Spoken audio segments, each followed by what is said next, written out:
treat. Ooh. Aren't we all?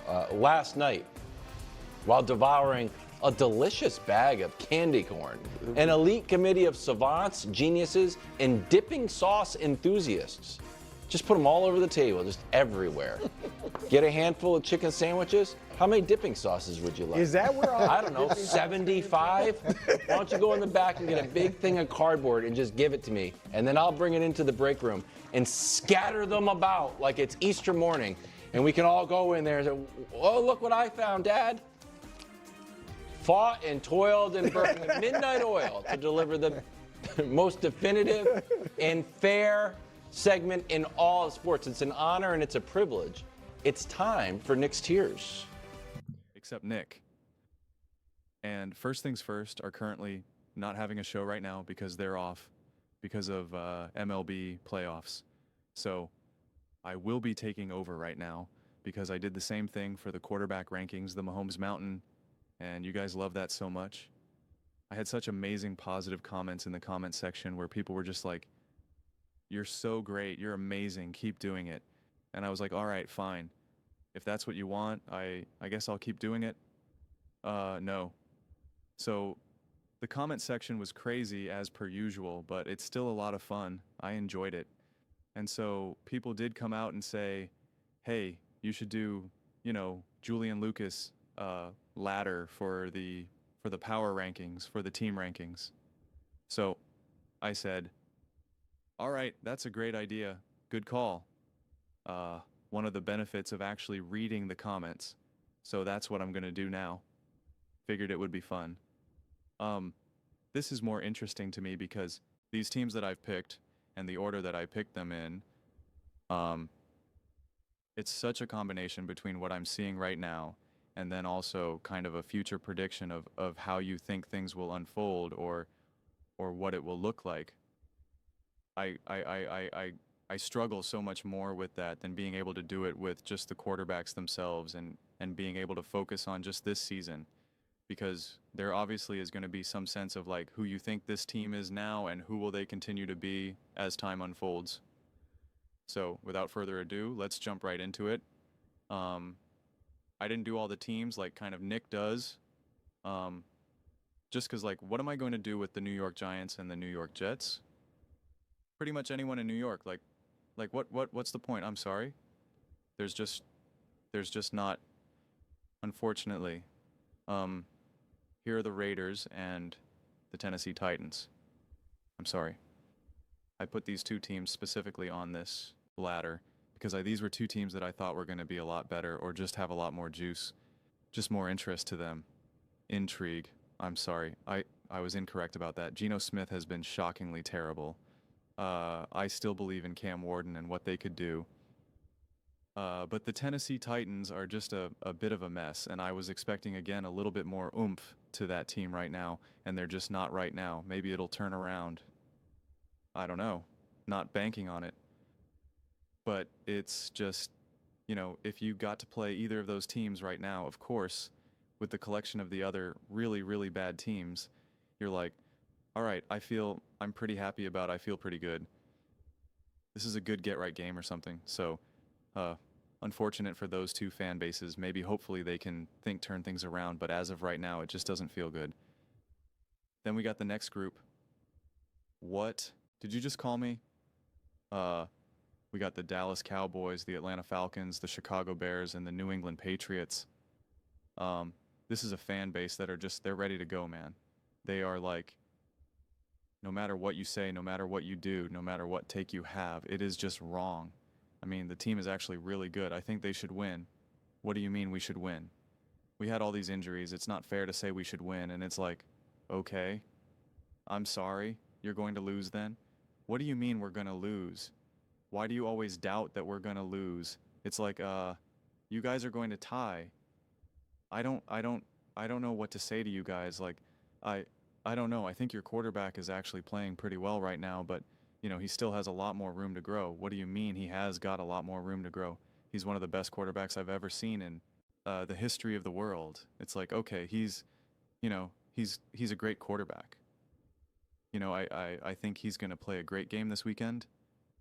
What do you mean you think he's going to play great this weekend? His old line is decimated with injuries. He's got no run game. He's got no wide receivers. It's like, okay, then his quarterback is not, the quarterback's not going to be that good. Like, what do you want me to say? What do you guys want me to do?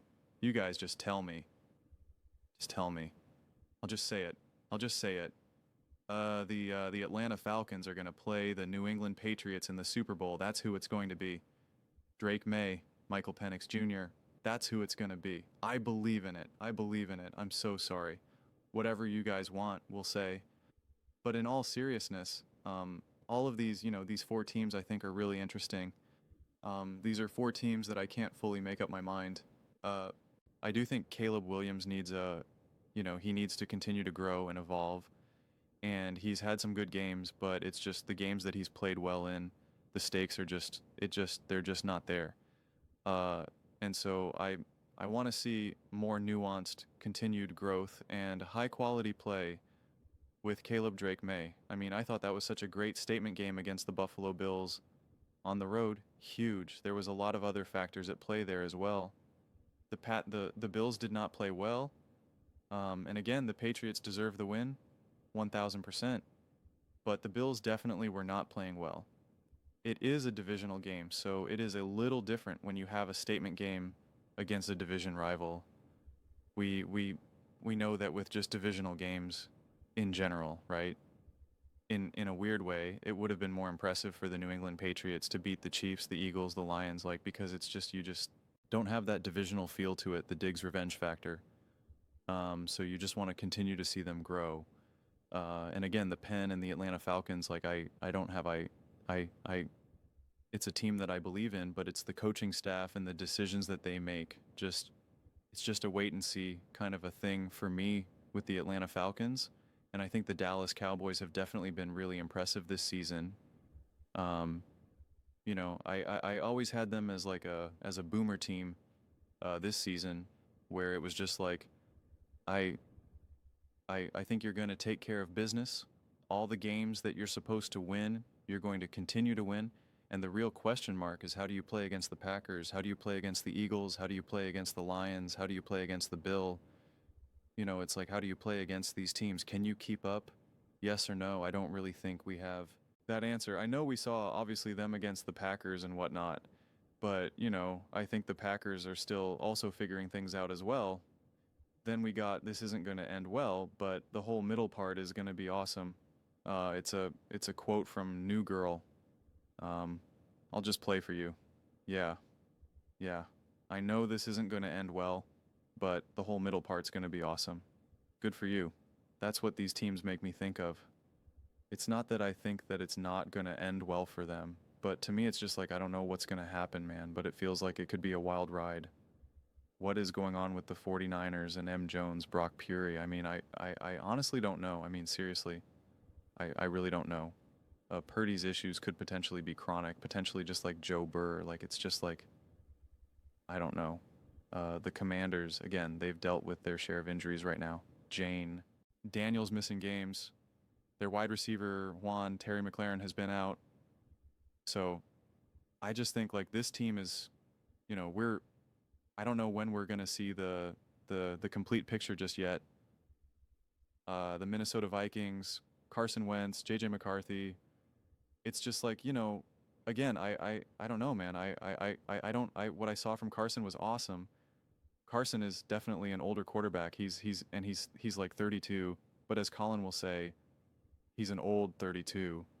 He's been hit a lot. He's been injured. He's had his surgeries. He's an older quarterback and he's still reckless. I mean, he's still out there taking hits, but you're just like, I respect it, but come on.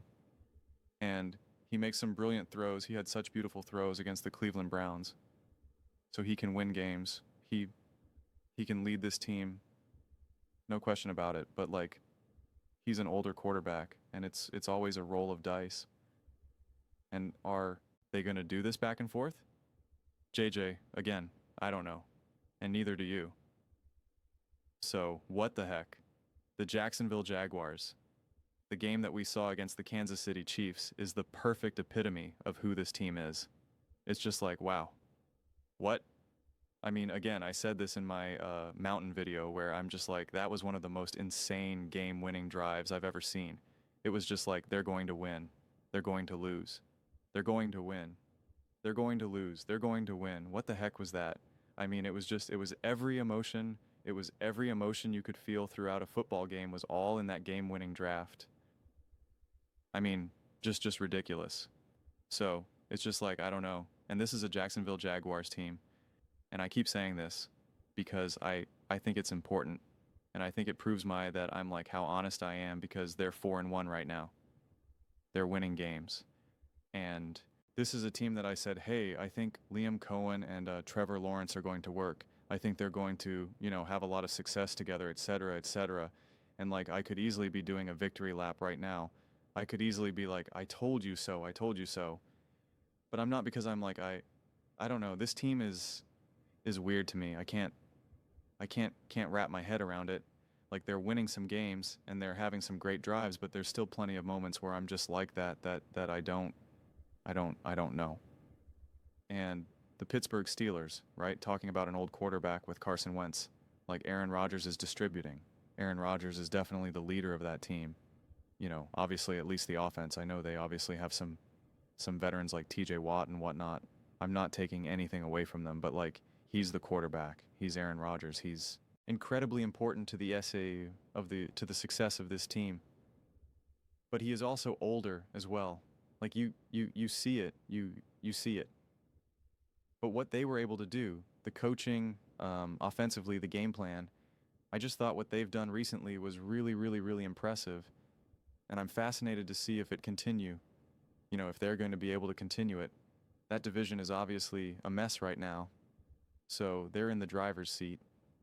But now, Joe Flacco was traded to the Bengals. I mean, who knows, man? Maybe that's going to change things up for them. Probably not. Definitely not. Who knows? But it's just, I think these teams are a lot of fun to watch, and there's just so many question marks right now, really, about a lot of these teams of like who's healthy, who's not, who's the quarterback for some of them. It's just like, and so I just think I think it's going to be a ton of fun. And the joke about, it's not going to end well. Again, it's not like I'm predicting a poor ending for these teams.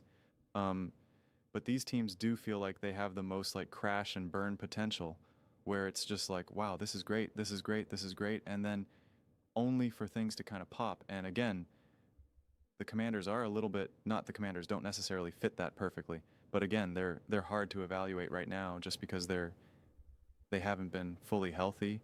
And again, Jane Daniels is like such a specific quarterback that it's just like this team is completely different with a healthy Jane Daniels versus not.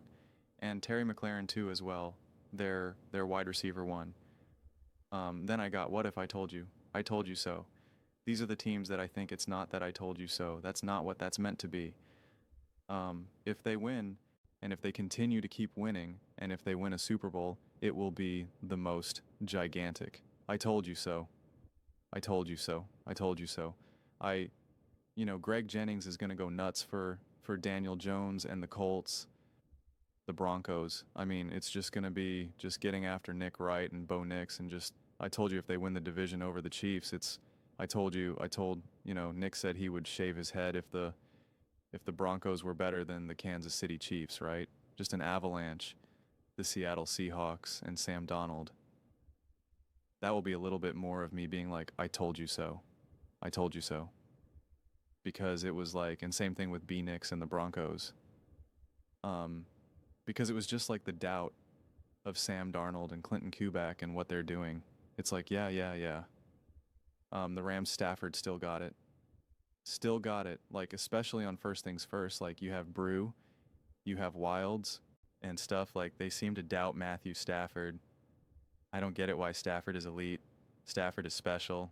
Stafford still got it. He still has, he has some old quarterback tendencies, like where you're just kind of like, again, you look like an older quarterback right now, but the dude is still special. And then the Packers, right? Like Nick, like clearly with the trade of oh my God, what's his name right now? of Micah Parsons, of Michael Parsons, of Micah. They're like, clearly the Packers are betting on Jordan Love. They believe in him. And he was like saying in a way where words is like, I can't believe they believe in him. And it's like, yeah, you think they believe in the quarterback that they paid hundreds of millions of dollars. And like, there still is this doubt of who Jordan Love is and what he can be. And I have a lot of faith in him. He obviously still has to prove himself, but, you know, et cetera. And then, of course, Baker Mayfield, probably the ultimate I told you so thing where it's like, I told you so. You know, I told you so. Baker is a great, I told you so. Baker is elite. I told you Baker is special. It was just the Cleveland Browns, the Panthers, et cetera, and Sam Darwin gets to do that as well. Daniel Jones gets to do that as well. Really, all these quarterbacks, half Matthew Stafford, more because of age than anything, they really definitely get to be like, you doubted us. You doubted me for no reason. Now, danger, do not stand on the top step. Let me just get rid of that. This is the top step where these teams are hanging so much more. I don't want to say on reputation. But it's just these teams are getting, I don't know if benefit of the doubt is the right, you know, phrasing that I want to use, but their past is being the most prominent as to why you're like, these teams deserve the most trust, or these teams deserve to have the most confidence behind them. You're like, that is Josh Allen and the Buffalo Bills. They were in the AFC Championship. That is Patrick Mahomes, Spags, Andy Reid. Rashid Rice is coming back. Xavier Worthy's getting healthier. Travis Kelce is getting back to it, right? Like, that is the Philadelphia Eagles. They're Super Bowl champions. Saquon Barkley is going to get going. AJ Devontae is going to get going. That coordinator is going to figure it out. Jalen Hurts is a Super Bowl MVP. Hasn't thrown an interception this entire season. Like, there's just a lot of that. And the same thing with the Detroit Lions. It's like, we've been special. We've been great. Yeah, we kind of messed things up a little bit in 23, 24. We were ready to bounce back. We got decimated with injuries. We're for real. Yeah, we lost the Packers week 1. So what? We lost to a team? Oh no, whatever. We're actually great. And so there's just a lot more trust involved in these teams, because I don't think any of these teams have proven to be juggernauts. I don't think any of these teams have proven to be just head and shoulders better than anyone right now. And when you don't have that proof, you're like, all right, well then let me go with the old reliables then. Let me go with the team that I think, when push comes to shove, who's either got enough firepower, who's got the coaching, who's got the players that, you know, you can rely on. Like, I believe in Sam Darnold. I believe in Jordan Love.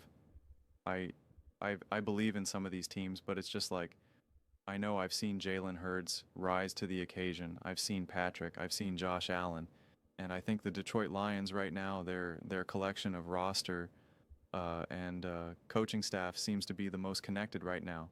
The Eagles trying to figure out the offensive coordinator issue right now.